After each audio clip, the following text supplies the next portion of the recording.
Mars, so ngayong araw ay ako'y magluluto ng ating ulam na ginataang langka. So ngayon, nakalagay na dyan ang ating sibuyas bawang. Tapos naglagay na rin ako ng asin at paminta.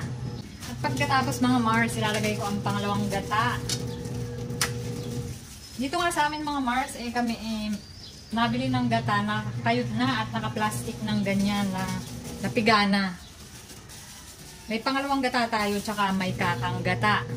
So, mamaya na itong kakang gata pag malambot na itong ating langka. So, pagkatapos niyan, syempre bubuksan natin ang ating kalan. At tatakpan natin hanggang lumambot ang ating langka. At sa puntong ito nga mga Mars, haluin natin ang ating langka. Medyo matigas ito mga Mars. Mahaba-habang minuto ang ating gugugulin para ito'y lumambot. Kailangan malambot na siya mga Mars bago natin ilagay ang kakang gata. Medyo may kamahalan nga rin ang kilo nito mga Mars. Dahil ang kilo ng langka dito sa amin ay 80 pesos.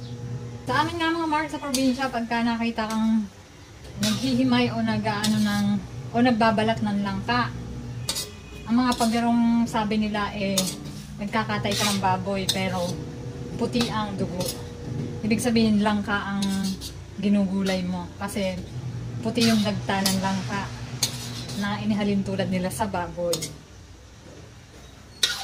So, siguro magdadagdag ako ng kaunting tubig para lang lumambot ng tuluyan ng ating langka.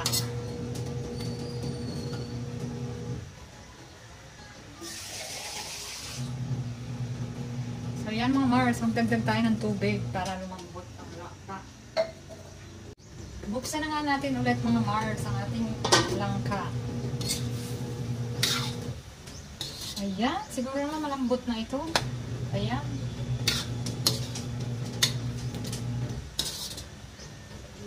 At sa puntong ito mga Mars, ilalagay ko na ang ating kakang gata.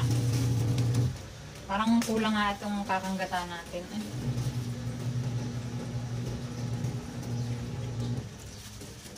Ayan.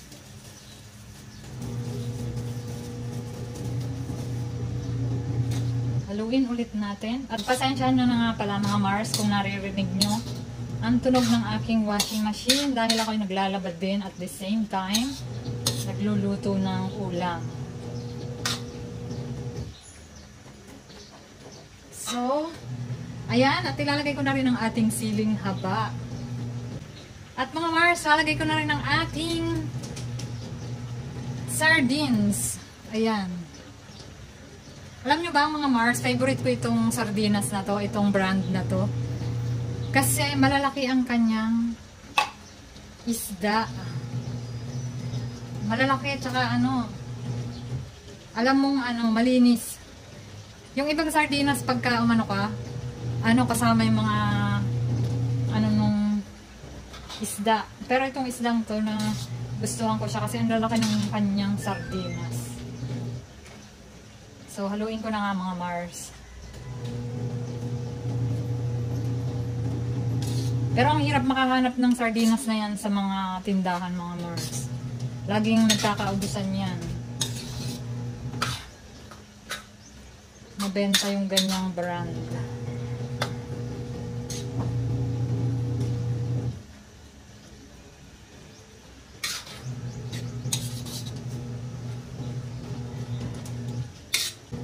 At siya nga pala mga Mars, ako maglalagay din ng kaunting asukal. Alam nyo yung pampabalanse ng lasa. Kahit na hindi ka maglagay ng betchin o Ajinomoto, pag naglagay ka ng konting asukal, parang malinamnam na rin siya. So ayan mga Mars, medyo nakukulangan ako sa ating gata. Pero sa kasamaang palad, wala tayong makuhang gata dito sa amin. Dadayo ka pa sa palengke.